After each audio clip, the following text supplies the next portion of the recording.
लोक जागर इंडिया। यही आने वाला कल है, यही मेरे देश का कल है। एक नया इतिहास लिखेंगे।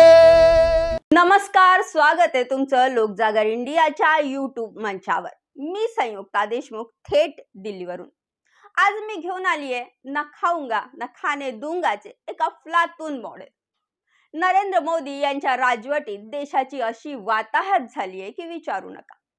आजच्या तारखेला या देशात ना कोणी मीडियावर विश्वास ठेवण्यासाठी तयार आहे आणि नाही कोणी नेत्यांवर बोलायला तयार आहे, ना त्यांच्यावर विश्वास ठेवायला तयार आहे। फक्त एकच क्षेत्र असं उरलं होतं ज्यावर लोक थोडाफार विश्वास ठेवत होते आणि ते म्हणजे न्यायालय आणि न्यायाधीश। न्यायालयाला न्यायाचे मंदिर असं म्हटलं जाते, पण आता एका न्यायाधीशाच्या घरातून कोट्यावधीची रोख रक्कम सापडली आहे। हो, कोट्यावधी रुपये। तर झालं असं की त्या न्यायाधीशाच्या घरात नोटांचा डोंगर सापडला आणि ही बातमी 5 दिवसांपर्यंत लपवली गेली। होळीच्या दिवशी न्यायाधीशाच्या घराला आग लागली आणि त्यामुळे अग्निशमन दलाला पाचारण करण्यात आलं। कारण की दिल्ली उच्च न्यायालयाचा हा न्यायाधीश होता, त्यामुळे काही वरिष्ठ पोलीस अधिकारीही घटनास्थळी पोहोचले। पण जेव्हा ते तिथे पोहोचले तेव्हा त्यांचे डोळे आश्चर्याने विस्फारले। तिथे कोट्यावधीची रोकड आढळली आणि कारण की हा दिल्ली उच्च न्यायालयाचा न्यायाधीश होता, त्यामुळे कुणालाही या प्रकरणावर बोलण्याची हिम्मतच झाली नाही। आता कल्पना करा, जर विरोधी पक्षाच्या कोणत्याही नेत्याच्या घरातून एवढी मोठी रोकड सापडली असती तर प्रसार माध्यमांनी त्यांची कशी कव्हरेज केली असती। ईडी, सीबीआय सारख्या संस्था ताबडतोड धडक मारून नोटा मोजण्याचे मशीन घेऊन तिथे पोहोचल्या असत्या आणि मग सतत बातम्या आल्या असत्या की मशीन बिघडले आहे, कारण नोटा मोजता मोजता दमछाक झाली वगैरे वगैरे। असो, सध्या समोर आलेल्या माहितीनुसार या घरातून किमान 15 कोटी रुपये कॅश सापडले। तर कोणी म्हणते की 50 कोटी सापडले, असं कोणी म्हणते। म्हणजे अंतिम सेटलमेंटसाठी 35 कोटींची सोय आधीच करून ठेवली आहे का? अर्थात हे अंतिम आकडे नाहीत, हे आणखी कितीही जास्त असू शकतात। आता विचार करा, देशाची राजधानी, सरकारी बंगला आणि एक विद्यमान उच्च न्यायालयाचा न्यायाधीश आणि त्याच्या घरातून 15 ते 50 कोटी रुपयाची रोकड। आता जेव्हा हे प्रकरण सर्वोच्च न्यायालयात पोहोचले तेव्हा सुप्रीम कोर्टाने या न्यायाधीशाची इलाहाबाद उच्च न्यायालयात बदली करण्याचा आदेश दिला। इलाहाबाद उच्च न्यायालयातील वकिलांनी प्रश्न उपस्थित केलाय सध्या की आम्ही म्हणजे काय कचरा कुंडी आहोत का? बदली ही काय कोणाला सजा आहे का?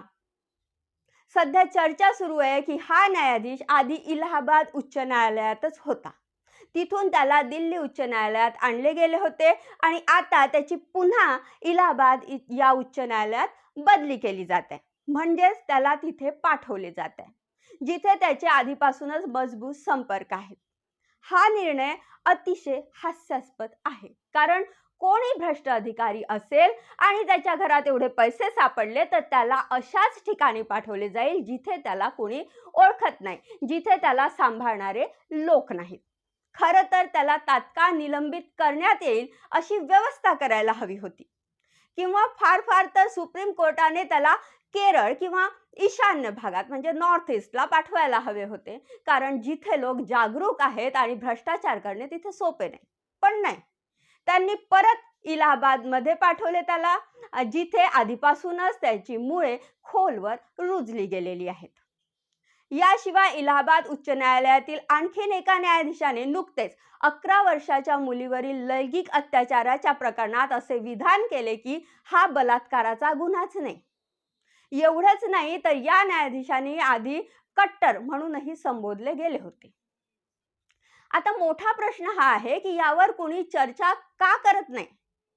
जर कोणत्याही सरकारी अधिकाऱ्याच्या घरातून एवढे पैसे सापडले असते तर त्याला लगेच अटक झाली असती, मग न्यायाधीशाला वेगळी वागणूक का दिली जात आहे?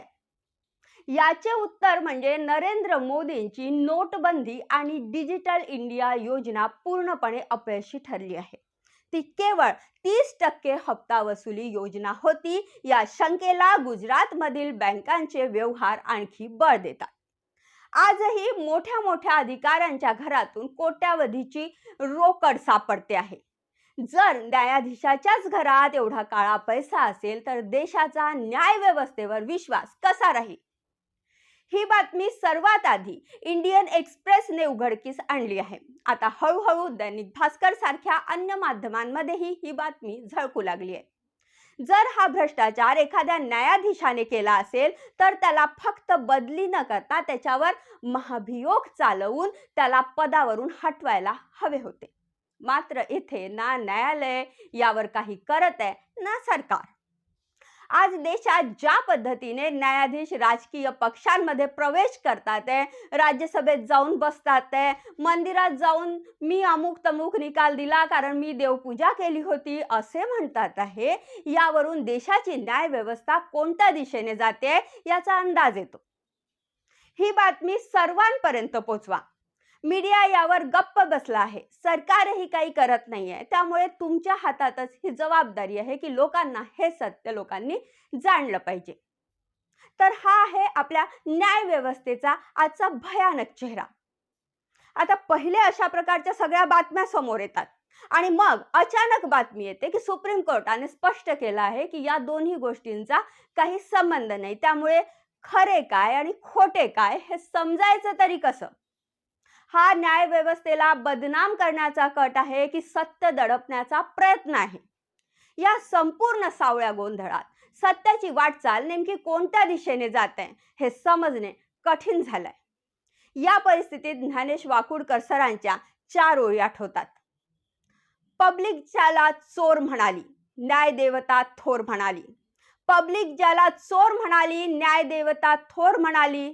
धमाल बापू तुझी गिधाडे, संसद त्यांना मोर म्हणाली. धमाल बापू तुझी गिधाडे, संसद त्यांना मोर म्हणाली. कारण सत्य शोधण्याच्या या प्रवासात समाजातील प्रत्येक व्यक्तीला या गुंत्यात अडकवलं जात आहे. ताज्या आणि निर्भीड बातम्यांसाठी, व्यापक विजनसाठी लोकजागर इंडियाला सबस्क्राईब करा. मी संयुक्ता देशमुख, थेट दिल्लीवरून. आने वाला कल है, यही मेरे देश का कल है. एक नया इतिहास लिखेंगे.